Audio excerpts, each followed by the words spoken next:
video is to set the retention on a Bravo concealment holster that is too tight or too loose. This procedure will work for both light bearing and non-light bearing holsters.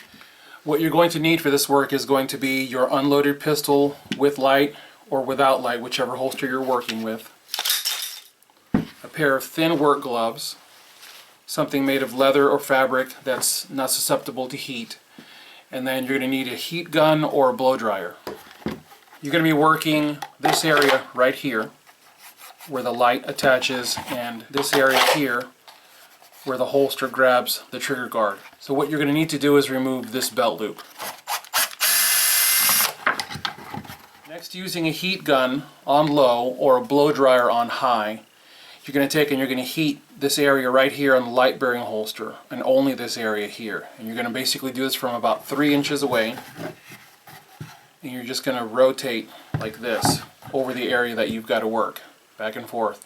You're going to do it for 5 seconds at a time. Then you're going to take away the heat.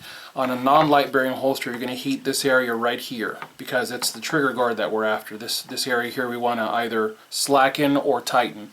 So you're going to heat this area right here in a circular motion. 5 seconds at a time, take away the heat, give it a rest, go back to it again. Remember to do this slowly.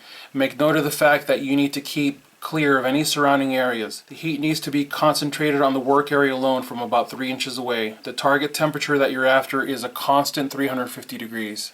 When you're there, you'll notice that you can just push the Kydex in with a gloved finger. You'll actually be able to press on it and it'll just take the indentation of your finger.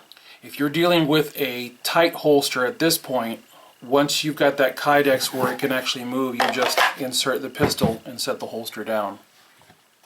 If you're trying to loosen the holster, you just set it down and wait for about 30 seconds for the Kydex to set up.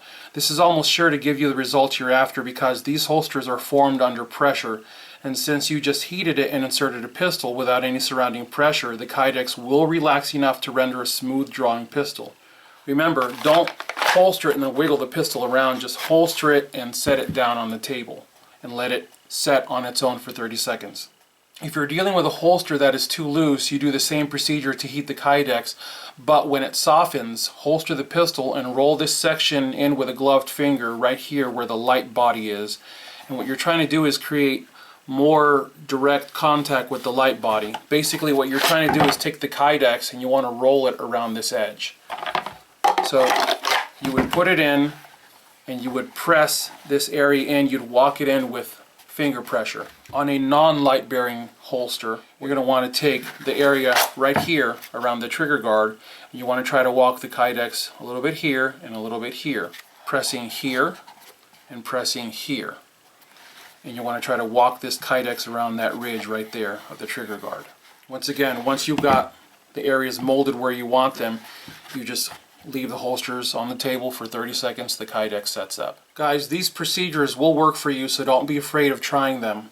We put this video out so that you guys don't have to go without your holsters while they get sent back to us for retrofitting. However, we want to make sure that you are happy with your holster, so if you aren't happy with the results after doing these procedures, just let us know. Thanks for watching, guys.